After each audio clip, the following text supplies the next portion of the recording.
4월 3일 고난주간 특별 새벽 기도의 다섯째 날 하나님의 말씀은 마태복음 27장 27절에서 31절까지 말씀입니다.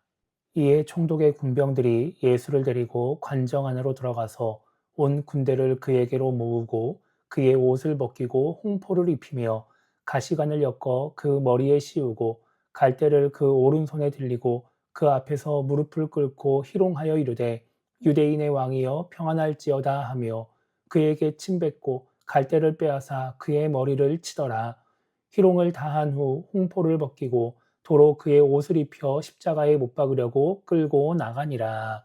아멘. 오늘은 고난주간 다섯째 날입니다. 고난주간의 다섯째 날, 금요일은 예수님이 붙잡히시고 고난을 당하시고 십자가에 달려 죽으신 날입니다. 그래서 고난주간의 금요일을 성금요일이라고 말합니다. 그렇게 금요일에 죽으신 예수님은 죽은 지 3일째 되는 날인 일요일에 부활하십니다.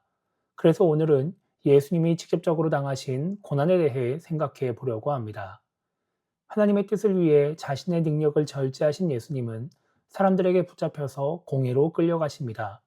그곳에서 대제사장들과 서기관, 장로들, 그리고 구경하러 온 사람들 앞에서 신문을 받으십니다. 대제사장이 예수님의 발언을 근거로 신성모독을 했다고 말하자 그 자리에 모인 사람들은 예수님을 사형시켜야 한다고 말합니다.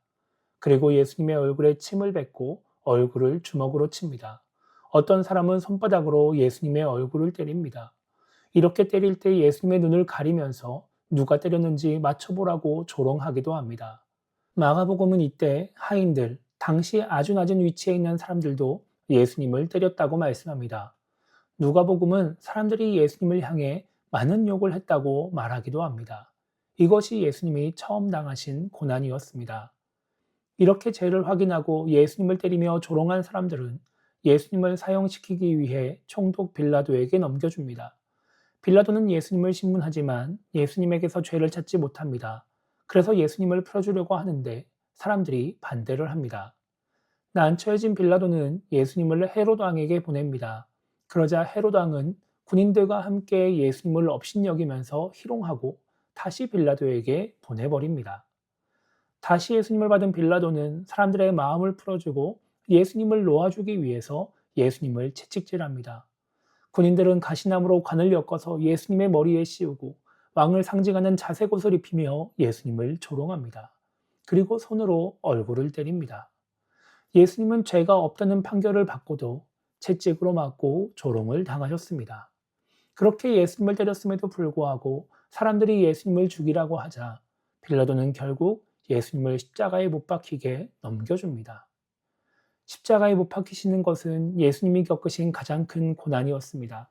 그런데 예수님의 고난은 거기서 끝나지 않습니다. 십자가에 못 박히셔서 죽어가는 그 예수님을 향해서 사람들은 조롱을 합니다. 하나님의 아들이거든 십자가에서 내려와 보라고. 다른 사람들은 구원하면서 자기는 왜 구원하지 못하냐고. 그런데 어떻게 우리가 믿겠냐고 말하면서 예수님을 조롱합니다. 성경은 예수님과 함께 십자가에 못 박힌 강도들도 예수님을 욕했다고 기록하고 있습니다. 이것이 예수님이 당하신 고난입니다. 여러분 이 말씀을 들으면서 어떤 생각이 드십니까? 너무 설명이 길다고 생각하지 않으십니까? 너무 설명이 길어서 지루하다고 생각하지 않으십니까? 예수님은 우리가 설명을 들으면서 길다고 느낄 만큼, 지루하다고 느낄 만큼 많은 고난을 당하셨습니다. 조롱을 당하면서 정신적인 고난만 당한 것이 아니라 주먹으로 맞고 손으로 맞고 채찍으로 맞고 가시관을 쓰면서 십자가에 달려 죽으시면서 육체적인 고난을 당하셨습니다. 진짜 죄가 있기 때문에 이런 고난을 당하신 것이 아니라 죄가 없음에도 불구하고 우리를 구원하기 위해 하나님의 뜻을 이루기 위해 이런 고난을 당하셨습니다. 많은 신앙인들이 고난주간에 예수님의 고난에 동참하려고 합니다. 그래서 미디어 사용을 줄인다거나 즐기는 일들을 하지 않거나 금식을 합니다. 이렇게 예수님의 고난에 동참하는 것도 참 귀한 일입니다. 그런데 1년에 고작 일주일 그렇게 사는 것으로는 예수님이 당하신 고난이 얼마나 큰 고통이었는지 체감을 할 수 없습니다. 그래서 그것으로 만족하면 안 됩니다. 그렇게 예수님의 고난과 고통을 체감하지 못하다 보니까 많은 신앙인들이 점점 육체적인 고난을 감내하려고 하지 않습니다. 신앙생활을 하면서 주어진 삶을 살아가면서 점점 더 육체적으로 편한 신앙생활을 하려고 하는 것입니다. 교회가 더 편한 신앙생활을 할 수 있도록 도와주기를 바라는 것이죠. 교회는 성도를 도와야 합니다. 그런데 그 도움이 올바른 신앙생활을 하게 하는 도움이어야지 마냥 편한 신앙생활을 하게 하는 도움이면 안 됩니다. 그러면 오히려 성도들로 하여금 올바른 신앙생활을 하지 못하게 하는 교회가 될 수 있습니다. 목회자의 몸이 편하면 성도가 힘들어집니다. 성도의 몸이 편하면 교회가 힘들어집니다. 교회가 편하려고 하면 하나님이 힘들어집니다. 우리가 예수님이 가신 고난의 길을 따라가려고 한다면, 예수님이 당하신 육체적인 고난에 조금이나마 동참하려고 한다면, 우리는 고난주간뿐만 아니라 일상에서도, 평상시의 신앙생활에서도 편안함만을 추구하면 안 되는 것입니다. 나에게 필요하다면, 하나님을 위해서라면 육체적인 불편함을 기꺼이 감수하는 신앙인이 되어야 조금이나마 예수님이 당하신 육체적인 고난에 동참하는 신앙인이 될 수 있는 것입니다. 그래서 오늘 하루를 시작하며 우리가 이렇게 기도했으면 좋겠습니다.